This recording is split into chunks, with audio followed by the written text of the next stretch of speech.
says after analysis, these recent synchronized terrorist incidents are part of schemes to overwhelm the transitional authorities led by Colonel Assimi Goïta in the quest for Mali's refoundation and security.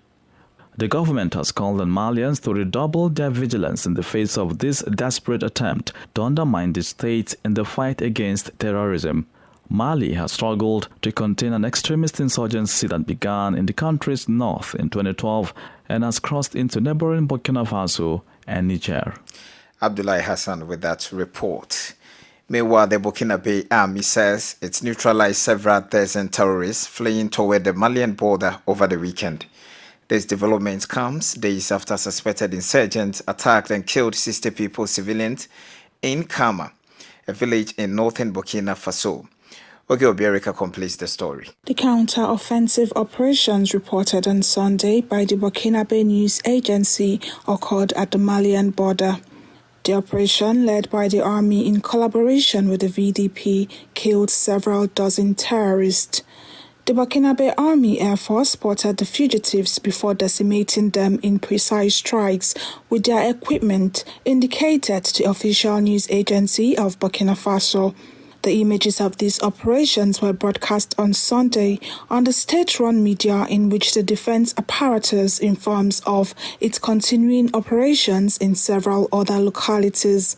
Security sources in Ouagadougou confirmed the operations, but also announced that 6 volunteers for the defense of the homeland, VDPs, died in the counter-offensive. Since 2015, the landlocked country has been grappling with terrorist attacks in several regions that have killed thousands of people, including civilians and security personnel. Nearly 2 million others are internally displaced due to the fighting. Last week, the interim president, Captain Ibrahim Traoré, signed a decree of general mobilization and warning. This executive order allows the creation of a legal framework for all the actions undertaken by the state in the context of the fight against terrorism. Oge Obiarika filed that report. Fresh and breaking news all the time. Hear it first as the news breaks, only on West Africa Democracy Radio. Newslink continues.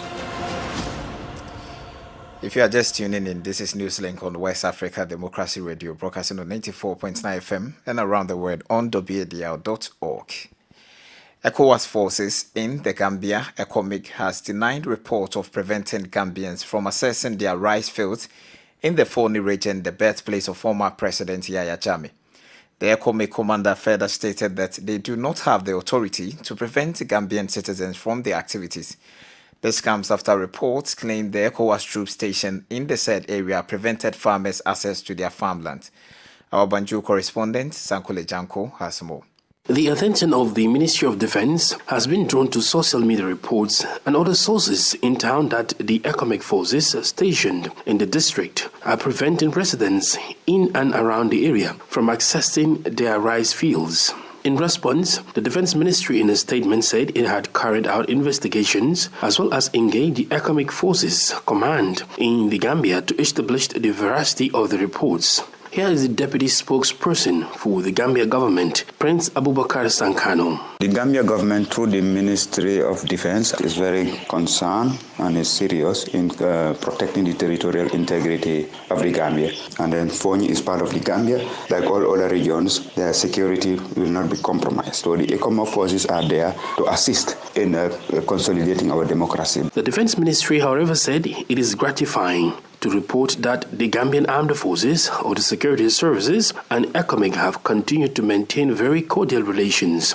through the conduct of joint patrols and training exercises. Almami Jiba, the National Assembly member for Foni Councillor, representing the region, speaks on the matter but holds a different view. Women within those satellite villages were doing their farming activities before 2016-2017. When the change occurs, the ECOMIC had base stations in that particular checkpoint where women were denied to farm in that rice field. So if the defense minister will come openly and said, the ECOMIC said, that the government laid any final of that particular checkpoint, these are issues that they are running away from it. Since the deployment of ECOWAS troops in the Fonyi region, the birthplace of former President Jammeh, in 2017, residents of the area have reported various incidents involving the said troops. The viral social media reports, although denied by the forces, may add to the agitation of a section of the Gambian population that has repeatedly called on the government to withdraw the services of the ECOMIC command from that part of the region. For Newslink and West African Democracy Radio, I am Sankolo Jenke reporting from Banjul. Let's take you to Liberia, where a two-day conference on accelerating accountability for crimes committed during the country's 14 years of civil war ended over the weekend. The gathering concluded with the adoption of a resolution that seeks the establishment of a war and economic crimes court in Liberia. Exactly 2 decades since the civil war ended in 2003, prosecuting warlords and their financiers have been a challenge. WADR's Darlington Pogba in Monrovia reports that justice actors are mounting pressure on the government. The two-day event was attended by human rights organizations, justice campaigners, civil society actors, and war veterans, among others. Secretary General of the Civil Society Human Rights Advocacy Platform of Liberia, Adama Dempster, called on the international community to mount pressure on the Liberian government. And that the international community, including through the United Nations and the U.S. government, follow up on the policy statement made by President George Weah at the United Nations General Assembly in 2019, that his government was ready to start discussion on the term support that leading to the establishment of a war crimes court for Liberia.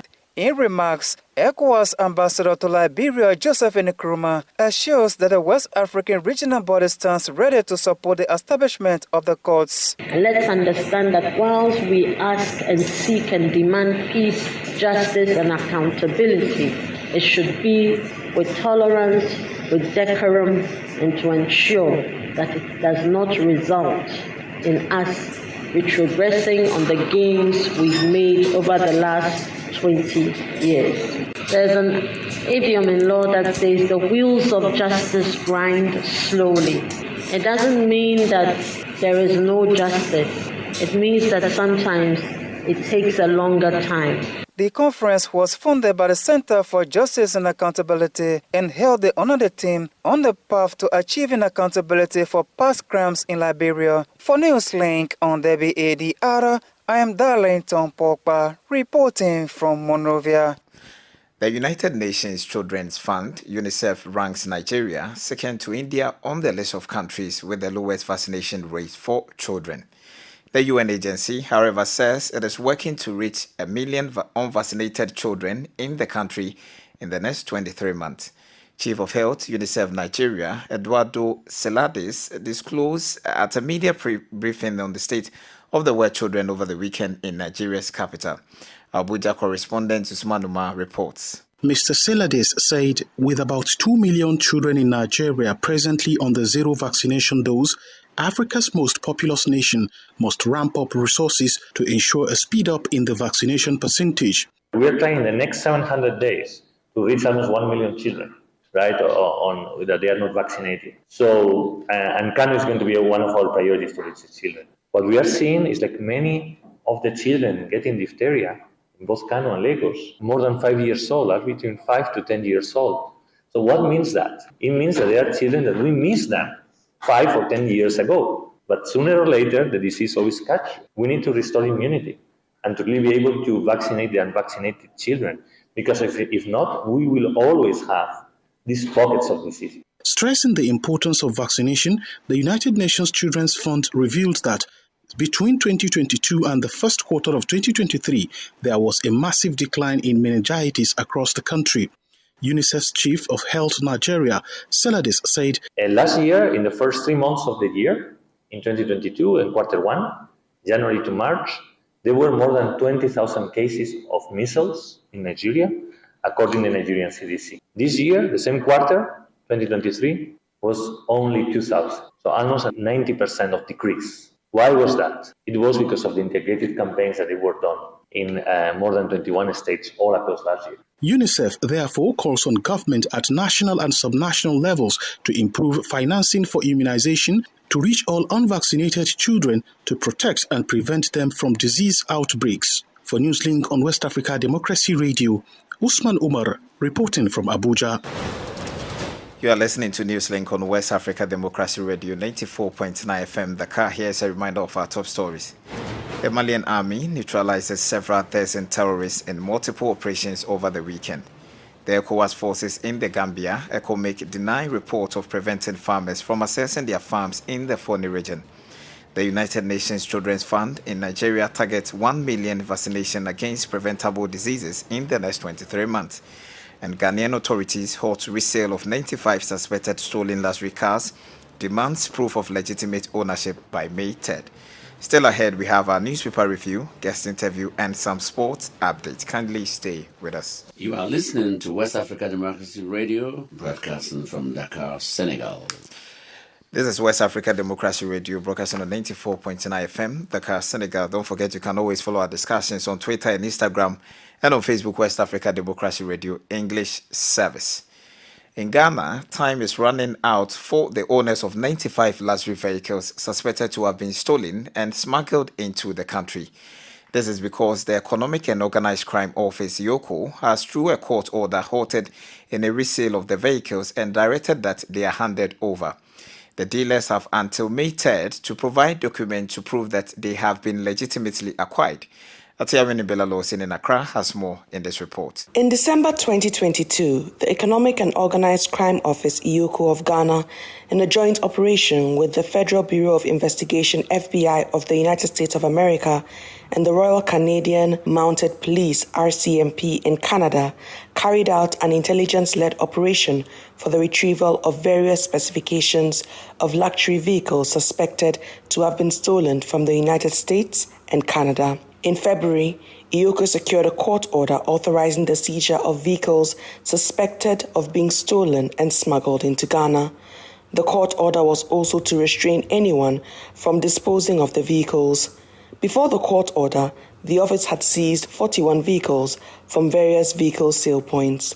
The deputy head of EOCO, Daniel Entry, revealed how many vehicles have been retrieved so far in the exercise.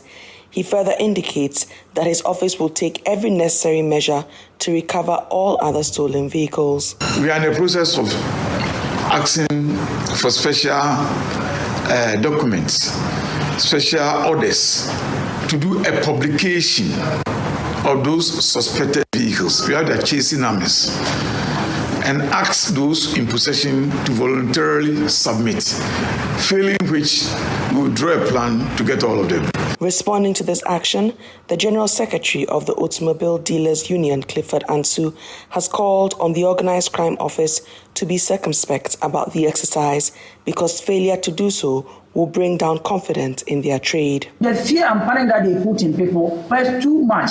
Some of them were even not at their various garages. The officers went there.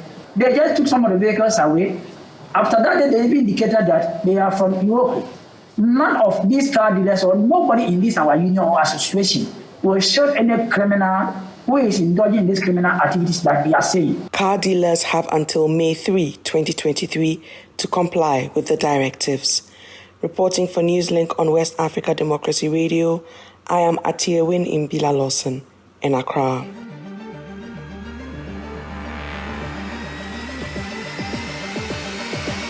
This is the newspaper review. Stay on top of the news. Get the most important stories with added insight and concise review. This is the newspaper review. Up next, we have our press stories from Abuja with WADR's Usman Umar. Hello and welcome to the press review segment for today with me, Osman Omar from Nigeria's capital, Abuja. We have two papers for review today, The Punch and The Nation newspaper. Starting with The Punch, Sudan conflict, government seeks Egypt's support to rescue 5,500 Nigerians by road with riders. Federal government warns as Nigerian students pay $100 for dangerous road. We are waiting for Sudanese government to provide safe corridor for evacuation. This is coming from the Minister of Humanitarian Affairs, Disaster Management and Social Development, Sadia Omar Farouk. Tinubu may return today to meet APC's National Working Committee. This is talking about the President-elect, Senator Bola Ahmed Tinubu, who has not been seen in the public for quite some weeks now, and questions have been asked about the whereabouts of the President-elect. But this coming from the ruling party APC, indicating that the President-elect might return to the country today, indicating that he has actually been out of the country for all this while. And then, of course, you have 2 children, 5 others burnt to death in Lagos-Ibadan highway crash. Now, the last one we're taking from The Punch this morning, Lagos state government blames developers as another 3-story building collapses. This collapse happened on Saturday somewhere in Lagos, and the Lagos state government is blaming developers. Now, the second paper, which is the last paper we're looking at today, is The Nation newspaper, saying Nigerian students lament ordeal in crisis-torn Sudan. Like I indicated earlier, Nigerian students had taken to social media platforms narrating their ordeal in video messages, calling for help from the crisis-torn Sudan. Now, on top of the banner headline, you have police begin probe of suspended Adamawa resident electoral commissioner. Remember that famous resident electoral commissioner who took over the job of the state returning officer to announce the candidate for the All Progressives Congress in the just concluded Adamawa state governorship election. He was suspended and asked to stay away from the state office of the electoral umpire. Police now have him in their hands, and of course they have commenced probe into whatever led to that action. Now, our expectations from Tinubu by Niger Delta leaders, this particular story is of course espousing on the demands or expectations of Niger Delta leaders. And the last story we're taking today, Nnamdi asks Obi to discontinue petition. Nnamdi, of course, he is the leader of the proscribed indigenous people of Biafra, who has been in detention for years now. 40% pay rise excites federal workers. This is coming from the Minister of Labour and Employment, Senator Chris Ngige. We've come to the end of the press review segment for today, and it's back to you in the studios. Thank you, Usman, for that newspaper review. Politics, analysis on major news, social matters, and all. This is a guest. This afternoon's guest interview will focus on the 2-day conference held over the weekend in Liberia, which brought together government representatives, UN officials, diplomatic missions, and human rights civil society organizations. The purpose of the conference was to demand accountability for wartime atrocities committed over a decade in Liberia for the first time since the end of Liberia's bloody civil war. The conference aimed to mount pressure on the George Weah-led administration to take clear measures to bring perpetrators of these war crimes atrocities to face the full rigors of the law. Our guest, Matthias Yanni, will tell us whether this conference will bring the satisfaction that human rights civil society advocates have fought for. He will also discuss the possibility of seeking support from international arbitrators to demand accountability for such war crime activities in case their demands are not met. I won't say it's a satisfaction.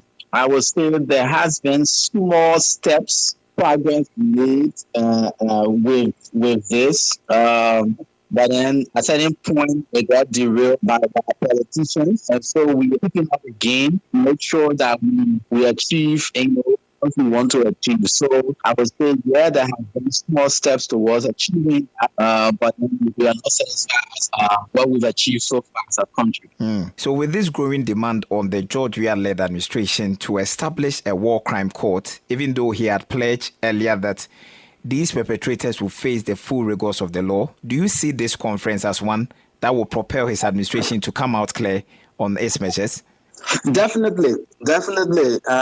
And, President Weah campaigned on the mantra of change and bringing war crime perpetrator to justice and establishing the war crime code. By the matter of fact, the current chair of the coalition of democratic team, Mr. Moba Molu, was a lead campaigner for the establishment of war and economic crimes code in Liberia. In order to foster the campaign of on the pathway to achieving accountability for past crimes in Liberia, convene this national conference that will make civil society organizations, war victims, human rights community, justice campaigners, to come together and draft a communique. And that communique will be presented in Washington as we speak. The head of the Civil Society Coalition, and Human Rights Coalition is in Washington to present that communique to the U.S. government. We also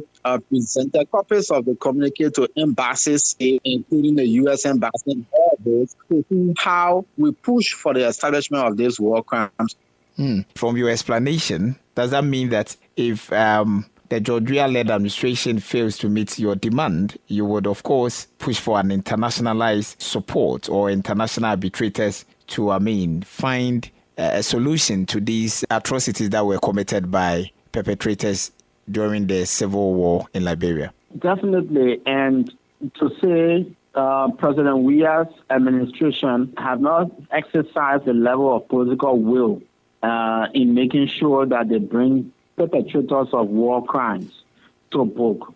And that is one thing that they campaigned on when they got elected, as a government. Unfortunately, they've not been able to deliver on that. So what we've done is to engage international partners who provide support to this government, to pressure the government and make sure that they establish the war and economic crimes code. So we've been able to engage the U.S., the Europeans, the Swedish, all over the place to make sure that this is done, because we cannot see this. We want to avoid the reoccurrence of civil war in Liberia and crimes against humanity in Liberia. So in order to do that, you must make sure that those who perpetrated these violence are brought to book so that it serves as a deterrent for others who may want to. So, and that's why we are engaging our international partners. As I said, we'll be presenting to Washington this week the communique from civil society groups. There are more than 100 civil society organizations in Liberia and activists, including justice campaigner, that signed onto this communique, reaffirming our commitment to the establishment of war and economic crimes code in Liberia. Matthias Yane is a human rights advocate at the Institute for Research and Democratic Development, IRED, in Liberia. And here is Ankole Janko with some sports update.